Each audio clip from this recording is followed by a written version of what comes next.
TVs আছে, বিলাকুসুস আছে, আরো আছে মেয়েদের আছে, এটা আছে, আসে সেই জিনিস আছে ভাই। আরো ছেলেদের পাঞ্জাবি আছে, টুপি আছে, আসে এই সেই লুঙ্গি ভাই, আসেন আসেন। আমি একটা পাঞ্জাবি, আমার এটা পাঞ্জাবি, তোর মাথার টুপি আর আমার মাথার টুপি। ভাই কি নেবেন? এটা পাঞ্জাবি করে দেন আর দুজনের মাথার দুটো টুপি দেন। পাঞ্জাবি নেবেন?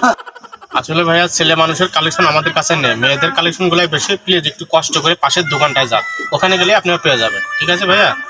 এ ভাই, আপনার এই ছেলে বললে যে এখানে পাঞ্জাবি টুপি সবই আছে আর আপনি কছেন পাশের দোকানে আছে, আপনি কি আর কি মারতেছেন আমার সাথে? হ্যাঁ ভাই, ও সাল ভাল মানুষও জানে না, আপনি পাশের দোকান গেলেই তো পাচ্ছেন, এত চিল্লাপাল্লা করতেন কে? পাশের দোকান যা খোঁজেন। কে রে ভাই, আমরা দুজনে এত আশাপাশা করে আসলাম দুজন পাঞ্জাবি টুপি কিনবো, আর আপনার এই সাওয়াল কষে আছে আর আপনি কছেন নাই। আমার কাছে মনে হয় জিনিস বেচবেন না, আমার খেলা দিচ্ছেন। এত চল।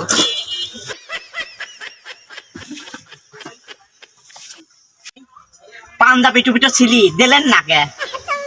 শোন পাগল, বেটা ছাওয়াল আসলে বেটা ছাওয়ালের কাছে জিনিস বেচা যায় না। কারণ কি শুনবি, 1000 টাকার জিনিস ওই ওরা ফট করে 500 টাকা দাম কয়, ওর কাছে বেশি শান্তি নাই। আর মহিলারা আসলে পারে একটা জিনিস পছন্দ হইলে ওই জিনিসটার দাম 1000 2000 টাকা বেচা যায়, ওর কাছে বেশি শান্তি আছে, দেখেও মজা আছে, বুঝলি? বেটা ছাওয়াল আসলে সোজা খেদা দিবি। আচ্ছা ভাই দেবো নে।